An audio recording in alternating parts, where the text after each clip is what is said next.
Hey everyone, Paul from pbmentors.com, soon to be PB Sports Talk Show, NFL post-draft recap.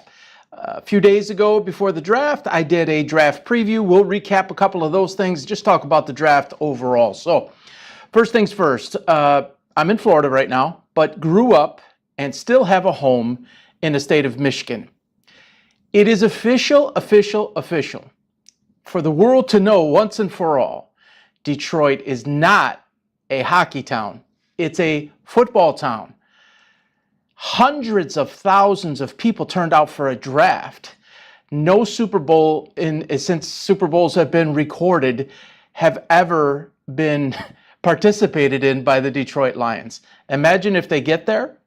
Imagine if, and not that the Super Bowl will be in Detroit, but the downtown area, as you saw the other day, will have a similar setup when they do go to the Super Bowl. And when they do win the Super Bowl, they'll have to bring in security and police from all surrounding areas to manage that type of crowd. So amazing for the state of Michigan and for the city of Detroit. So happy. It looked like everybody was well behaved. A few skirmishes they reported, but overall, what a great representation for the city, for the NFL. Super glad as a Detroiter my entire life, even though I'm in Florida right now, still have a home there, as I said, and wished I could have actually been there at least for one of the days. So overall, just awesome. All right, Lions.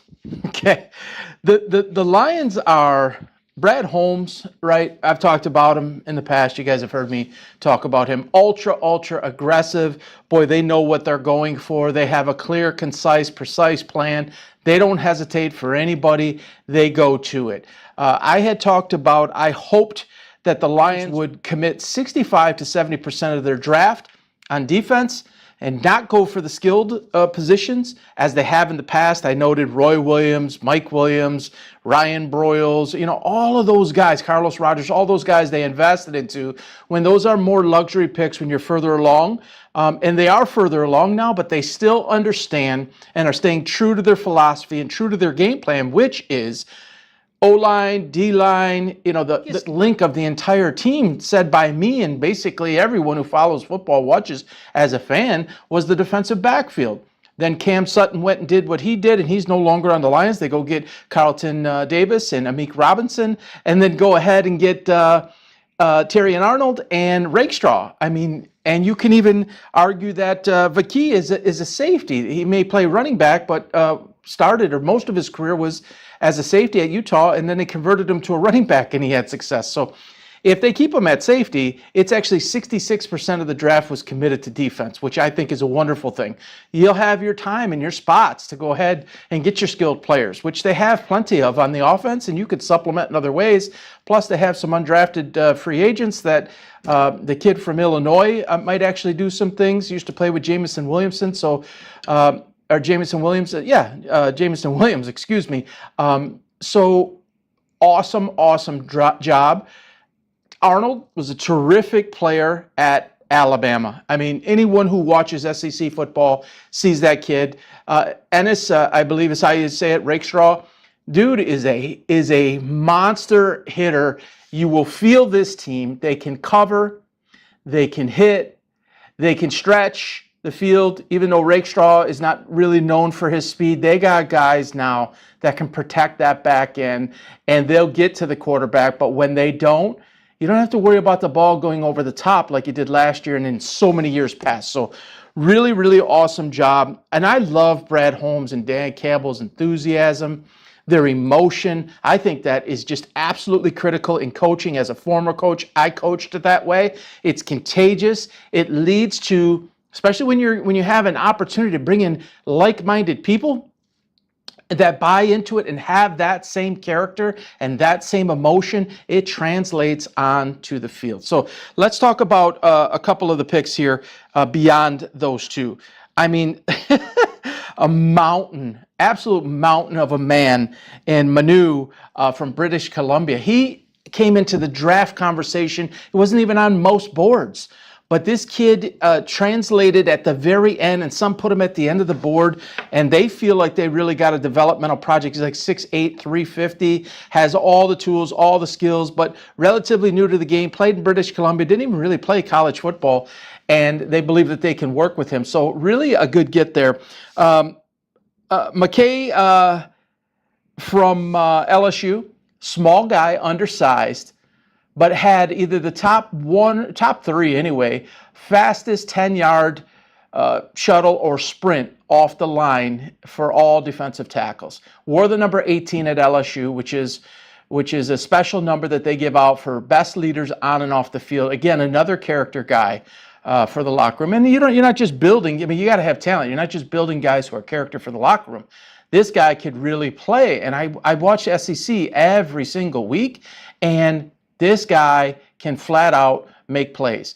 So much value that they got. There were guys available at way past their projected number, and the Lions moved up and got them way past that projected number. So if you're talking value and playing the board as it comes to you, yes, they saw these guys sliding, and they wanted to go ahead and make sure to get them before they couldn't slide anymore, and they stopped the slide.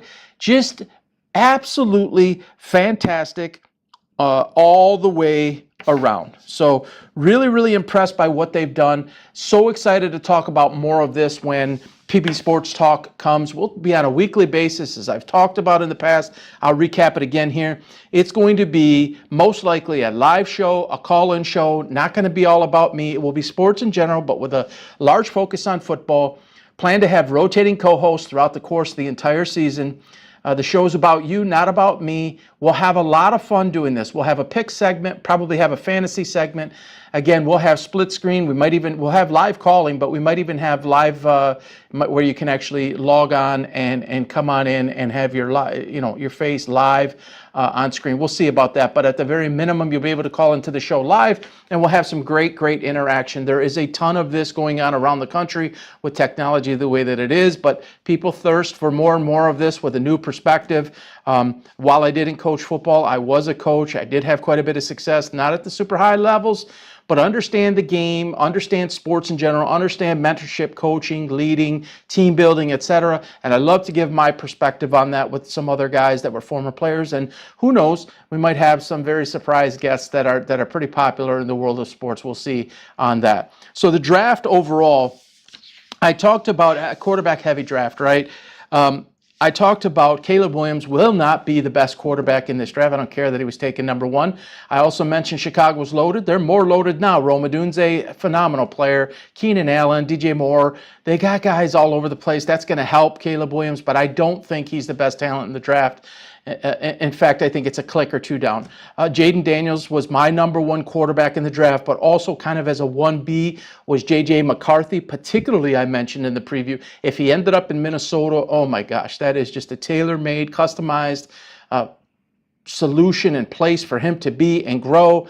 Proper head coach, offensive mind can really bring him along. Justin Jefferson, Jordan Addison, they got a little bit of a challenge in the backfield, but I think they'll shore that up. Pretty decent offensive line. We didn't see J.J. McCarthy really play and get to show all of his skills and all of his tools at the college level. First of all, he's a top flight young man. He is a leader by nature. He may even be a face or the face of the NFL, believe it or not. Super well-spoken. People follow him. He leads them. Terrific arm talent, terrific mobility. He's nimble out of the pocket, makes good decisions. He's got a rocket arm, but I think we haven't even really seen him. And so with the opportunity, with those type of weapons, and to be brought along, and I know, Sam Darnold's over there now. That's not going to stay, okay? It's just not, but it can be a bridge to let him watch for a little bit, even for a year if it needs to be. So I really think it's Jaden Daniels is number one. I think McCarthy's going to end up being two. Drake May, I think, is a total bust. I also noted in the preview that if he ended up in New England, that would be the worst case scenario. Not the place for him to be. They're not in any way an offensive-driven system. It's more of a game manager type situation. There's not a lot of talent there. He needed to be surrounded by guys. If you're going to start him on day one, he needed to be around guys that could help him and get him through. He's more of a developmental guy. Also somebody that I thought previous to the draft, but now I feel even more so about it. Bo Nix is Drew Brees 2.0. Even before the Sean Payton conversation, he was a lot like Drew Brees. I think with a stronger arm, and he got his what they call his stepbrother in Troy Franklin to go with him, and being in Sean Payton's offense, a huge character guy, an older QB for the NFL with the extra year of eligibility. I think he's going to be terrific. They have Cortland Sutton, and they've got some Javonte Williams. They've got some weapons over there, and I think they'll keep building on it. And Payton's just he's going to help convert Bo Nix, and Bo will do the work, but Payton's going to help convert him into another Drew Brees type player. I know it. I can feel it. I'd rather have Bo Nix than Caleb Williams. As far as being with Sean Payton in Denver, I'd rather have Bo Nix in Denver than I would want Caleb Williams in Chicago. Might sound crazy. We'll see if I'm wrong. Y'all can reach out and beat me up if I end up being wrong on this. But Jayden Daniels, J.J. McCarthy, 1 and 2. Bo Nix out there. Drake May, no, not going to happen. Best wide receiver I mentioned in the preview, Malik Nabers, terrific player out of LSU. I actually have him rated slightly ahead of Marvin Harrison Jr. I had thought that Marvin would go to Arizona. He did. Kyler Murray, not so sure about that guy. Though he can throw the ball up, Harrison can go up and get it. He'll do fine. But Malik Nabers, I think, is the best overall wide receiver in the draft. The only problem is he ended up getting picked by the Giants, which I also talked about, and the Daniel Jones experiment. He hasn't had a guy like this, so we'll see how that opens things up. The offense was centered around Saquon Barkley, who's not there anymore, and they have some other weapons over there, Darren Waller and the receiver from Tennessee from a couple of years ago could develop into something as far as Daniel Jones related, but Nabers is a monster talent. Rome Odunze is also a phenomenal player. There are several wide receivers, very, very deep wide receiver draft. So I think that's the case as far as the quarterbacks. So that's really all I got, except to say I love what the Lions are doing. You see this year after year. There are some people that believe no skill positions by the Lions was a mistake. I'm not one that thinks that, as I mentioned. Brad Holmes, Dan Campbell, that entire team, Spielman, they have now earned the right to take some of these chances, calculated risks by getting value, and then you have the coaching system in place to develop those guys. If you're a Lions fan out there, or even teams like the Cardinals that were bad for so long, that didn't have coaching staffs that could develop players, like a Belichick, where you can take lesser guys, 4th, 5th, 6th, 7th round, and then suddenly these guys become talent. That's you can recognize talent depth in the draft, but it's also that you can bring them into your system. They match philosophically with your system, and then it's coaching from there. So awesome job by the Lions. I love the aggressive nature. It just gives me the chills to watch, Brad Holmes going crazy like he did even last year and the year before. He did in the locker room after the Tampa Bay game, I believe it, going in the elevator, not in the locker room, but in the elevator. So I love what the Lions are doing, and I said it 3 years ago.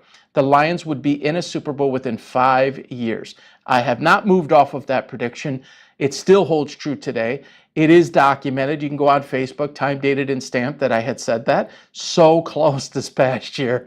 1/2 away, right? But I think they are set up to make a run. I don't even think that they're set up just to make a run.